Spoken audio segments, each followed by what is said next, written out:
혹시 이 영상을 보고 계신 분들 중에 매일 밤 비슷한 시간에 꼭 눈이 떠지는 분 계신가요?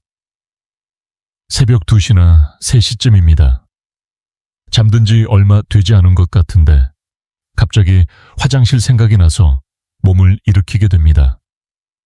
다녀오고 나면 이제 다시 잘 수 있을 것 같다가도 눈은 감겼는데 잠은 오지 않습니다. 괜히 아랫배가 신경 쓰이고 또 가야 할 것 같은 느낌이 들어 이리저리 뒤척이다가 결국 아침을 맞이합니다. 아침에 일어나면 머리는 무겁고 몸은 잔뜩 피곤한데 이유를 딱 잘라 말하기도 어렵습니다. 밤새 잔 것 같기는 한데 쉰 것 같지는 않은 그런 느낌입니다. 이럴 때 많은 분들이 이렇게 생각하십니다. 이제 나이가 들어서 그런가 보다. 신장이 약해진 건 아닐까. 어쩔 수 없는 노화의 과정이겠지 하고 말입니다. 그래서 병원에 가서 검사를 받아보면 의외로 결과는 정상으로 나옵니다. 신장도 괜찮고 방광도 큰 문제는 없다고 합니다. 그런데도 밤만 되면 몸은 계속해서 잠에서 깨어납니다. 더 이상한 것은 물을 줄이면 줄일수록 밤에 화장실 가는 횟수가 오히려 늘어나는 경우가 있다는 점입니다. 저녁을 아주 싱겁게 먹은 날일수록 잠이 더 얕아졌다고 느끼는 분들도 적지 않습니다. 이쯤 되면 마음속에 혼란이 생깁니다. 나는 도대체 왜 이러는 걸까? 문제가 없는 것 같으면서도 분명히 몸은 계속 신호를 보내고 있습니다. 만약 이 이야기가 조금이라도 내 이야기처럼 느껴지신다면 가볍게 좋아요를 눌러주셔도 좋겠습니다. 아, 나만 그런 게 아니구나. 서로 그렇게 느끼는 것만으로도 큰 위로가 됩니다. 그리고 댓글에 밤에 화장실에 몇 번 정도 가는지 숫자 하나만 남겨주셔도 좋겠습니다. 한 번인지 2번인지 아니면 3번 이상인지 말입니다.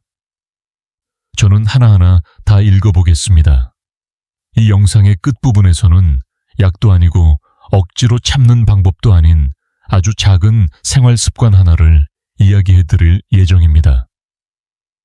이미 많은 중장년 분들이 실천하고 잠이 훨씬 깊어졌다고 말한 방법입니다.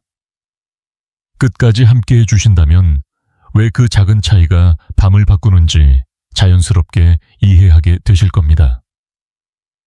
이제부터는 왜 나이가 들수록 밤에 화장실을 더 자주 가게 되는지 차분하게 이야기해 보겠습니다.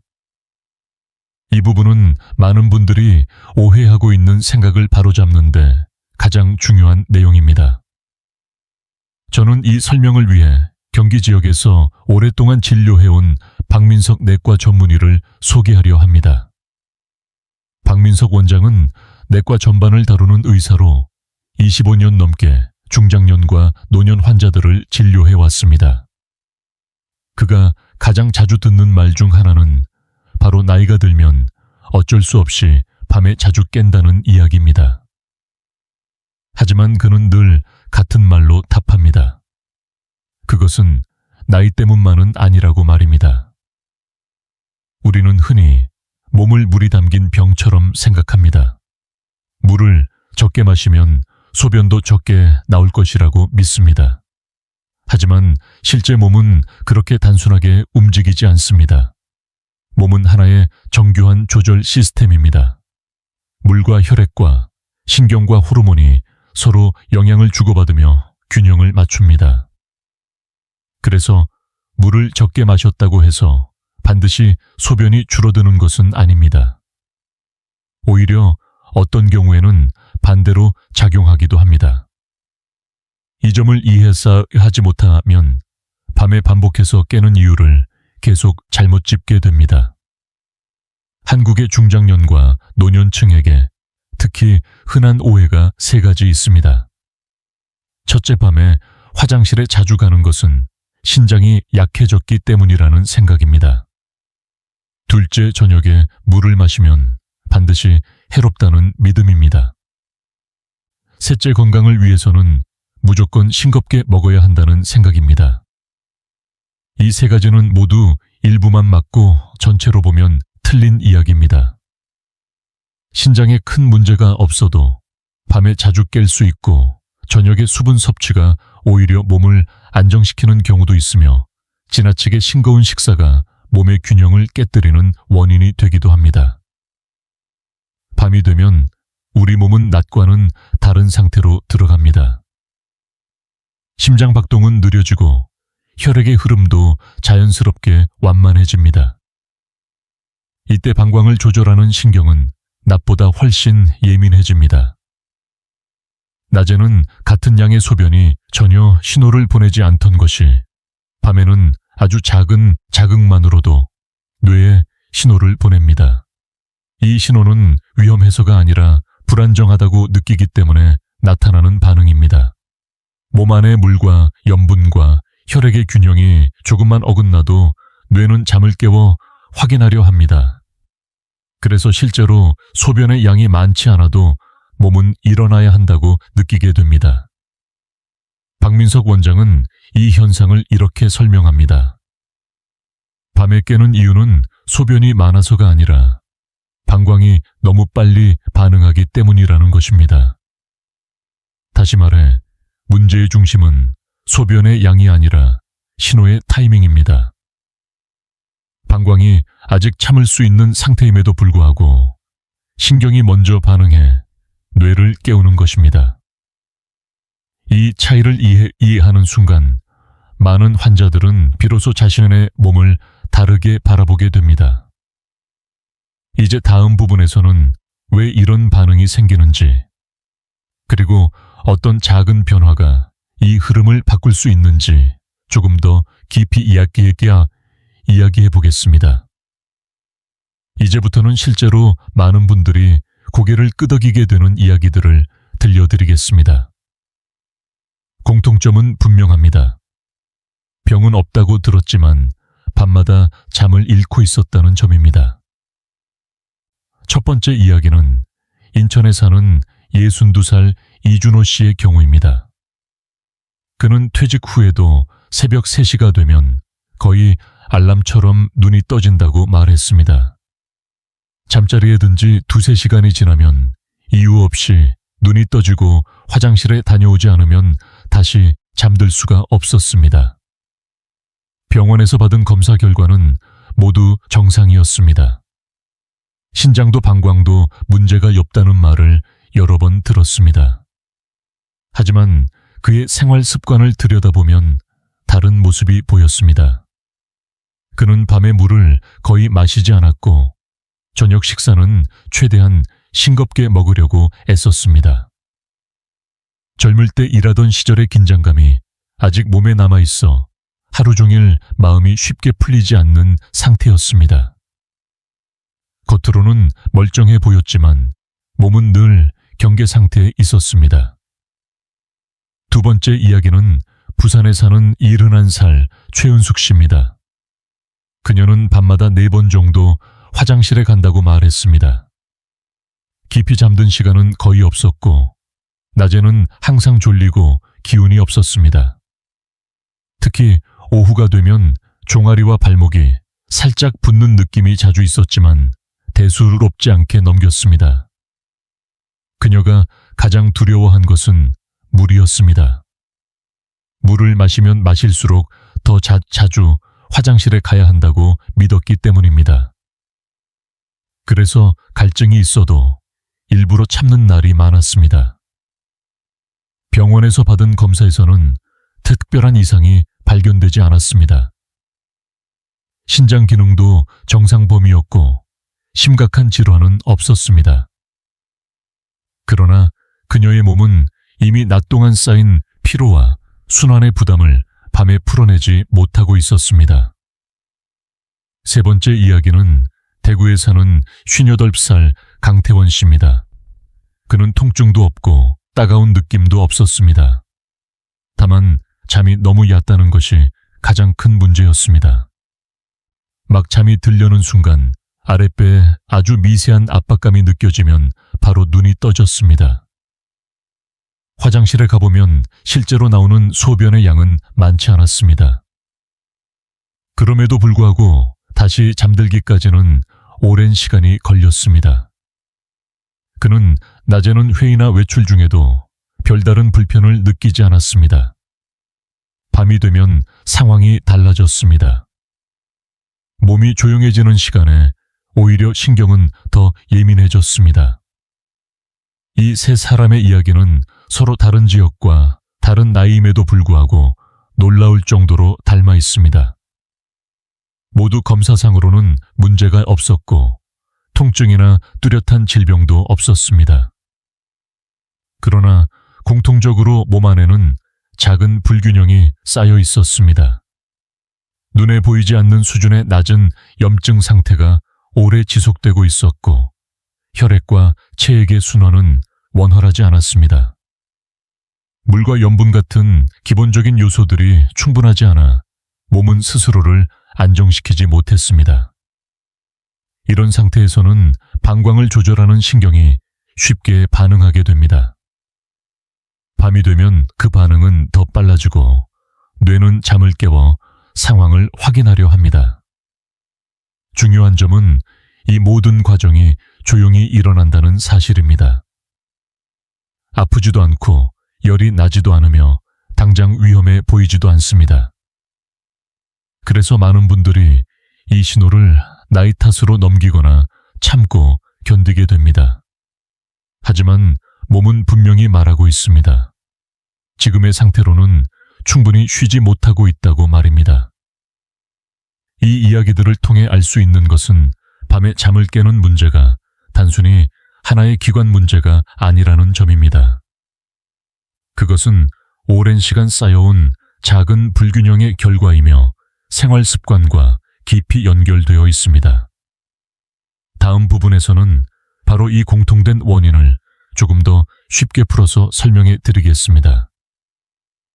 이제부터는 앞에서 들려드린 이야기들이 왜 일어나는지 조금 더 깊이 그러나 어렵지 않게 풀어보겠습니다. 많은 분들이 밤에 자주 깨는 이유를 단순히 소변의 문제로 생각하지만 실제로는 몸 전체의 균형과 연결되어 있습니다. 그 출발점은 바로 수분입니다. 우리가 저녁에 물을 의도적으로 줄이면 몸 안에 물의 양이 부족해집니다. 이때 혈액은 자연스럽게 더 진해집니다. 물이 줄어들었는데 혈액 속의 성분은 그대로이기 때문입니다. 이렇게 혈액이 진해지면 몸은 이를 위험한 상태로 인식합니다. 심장과 신장이 더 힘들게 일해야 하고 혈액이 원활하게 흐르기 어려워집니다. 그래서 몸은 이 상태를 풀기 위해 스스로 조절을 시작합니다. 그 결과 중 하나가 밤중에 소변 신호를 자주 보내는 것입니다. 다음으로 많은 분들이 실천하고 있는 지나치게 싱거운 식사에 대해 이야기해 보겠습니다. 소금을 줄이는 것이 항상 나쁜 것은 아니지만 너무 오래, 너무 극단적으로 줄이면 문제가 생깁니다. 우리 몸에서 소금은 단순히 맛을 내는 역할만 하지 않습니다. 소금은 물이 혈관 안에 머물도록 붙잡아주는 역할을 합니다. 이 역할이 약해지면 마신 물이 혈관 안에 오래 머물지 못하고 조직 사이로 빠져나가게 됩니다. 낮 동안에는 이 물이 다리나 발 쪽에 모이면서 가벼운 붓기로 나타나기도 합니다. 하지만 밤이 되면 상황이 달라집니다. 혈관 안에는 오히려 필요한 만큼의 수분이 부족해지고 몸은 다시 균형을 맞추기 위해 신경을 예민하게 만듭니다. 이때 방광은 아직 참을 수 있는 상태임에도 불구하고 신호를 보내게 됩니다. 이제 왜 누우면 밤에 화장실에 더 자주 가게 되는지 살펴보겠습니다. 낮 동안 우리는 서 있거나 앉아 있는 시간이 많습니다. 그동안 중력의 영향으로 물은 자연스럽게 하체 쪽에 머뭅니다. 다리나 발목에 모여있던 수분은 밤에 눕는 순간 다시 혈액 순환으로 돌아옵니다. 이 물은 결국 신장을 거쳐 처리되어야 합니다.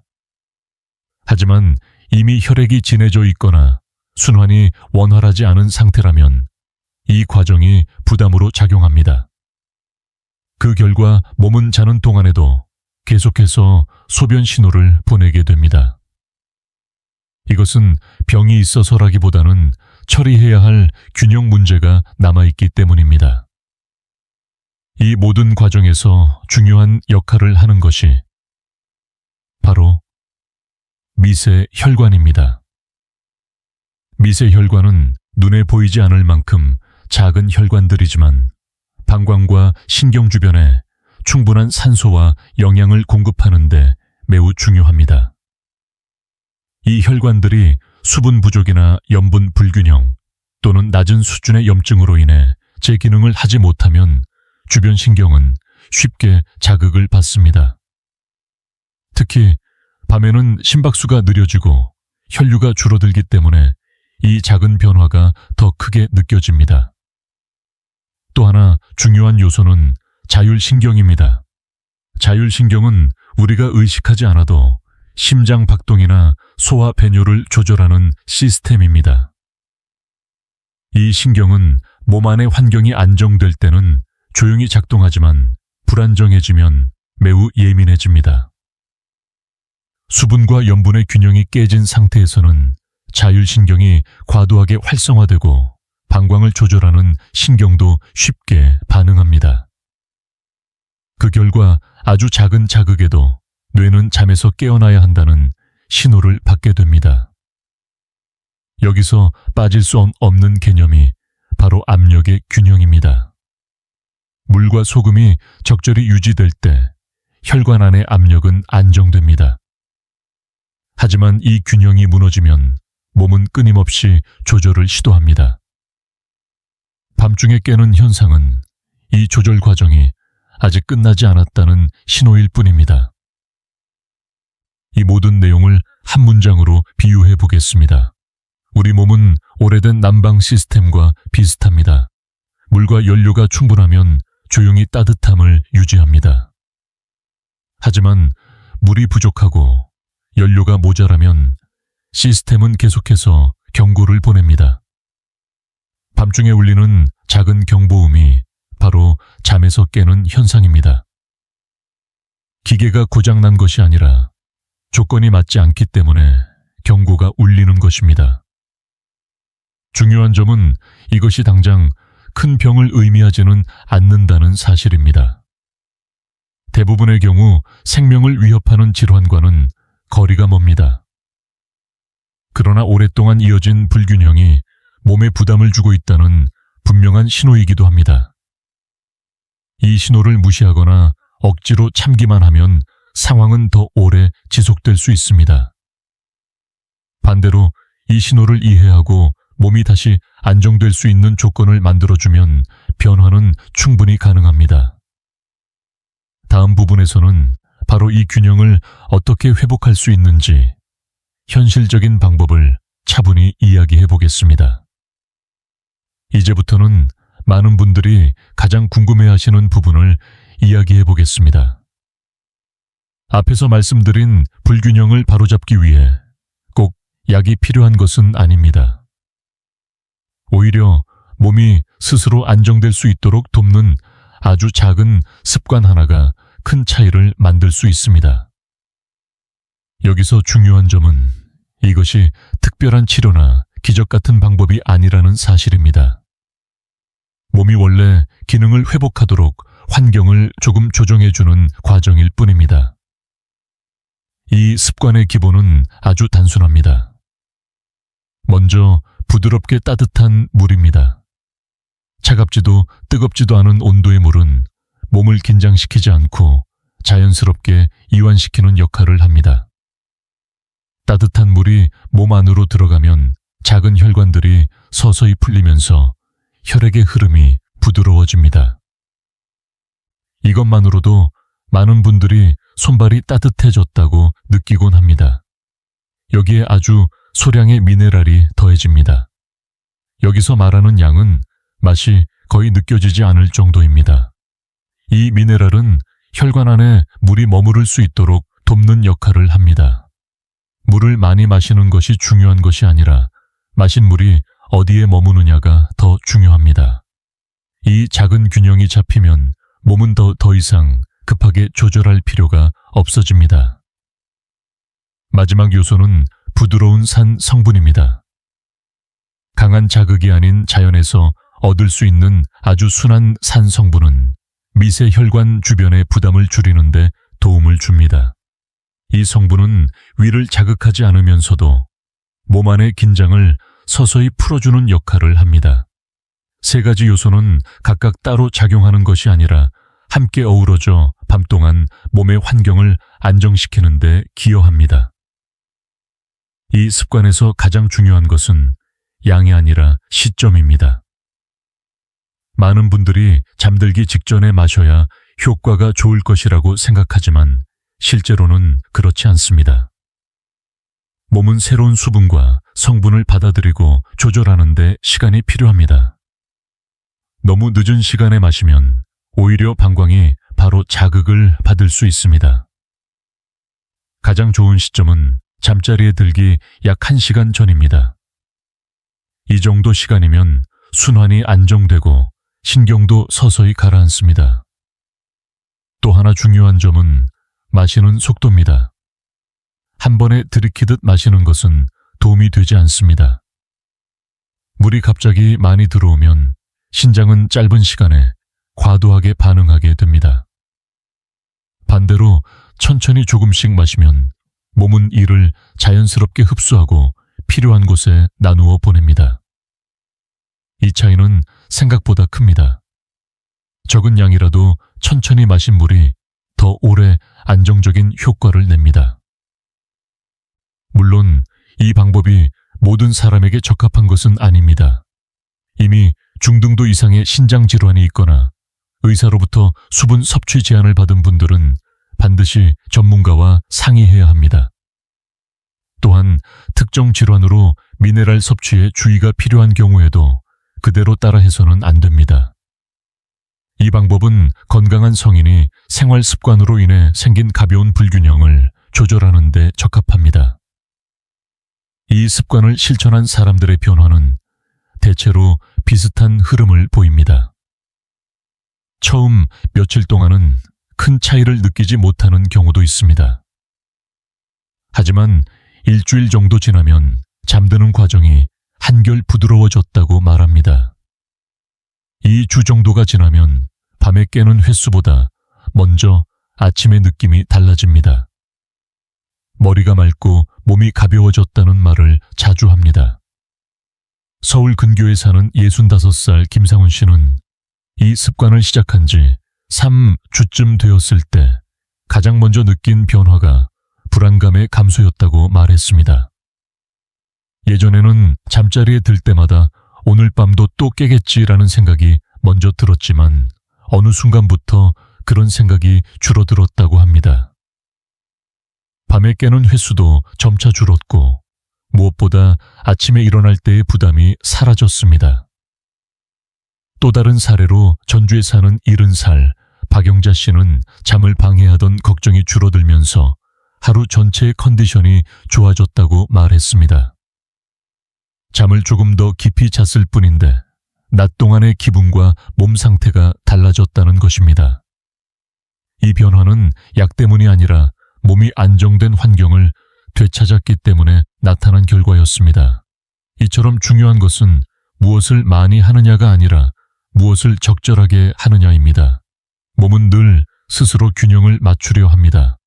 우리가 해야 할 일은 그 과정을 방해하지 않고 조용히 도와주는 것입니다. 다음 마지막 부분에서는 이 모든 내용을 정리하며 밤에 깨는 문제를 어떻게 바라보면 좋은지 함께 이야기해 보겠습니다. 이제 이야기를 마무리하며 가장 중요한 한 가지를 다시 짚고 가고 싶습니다. 우리 몸은 결코 우리를 배신하지 않습니다. 밤마다 잠에서 깨게 만드는 것도 괜한 일이 아닙니다. 그것은 고장이 아니라 신호입니다. 몸이 지금의 상태로는 충분히 쉬지 못하고 있다고 조용히 알리고 있는 것입니다.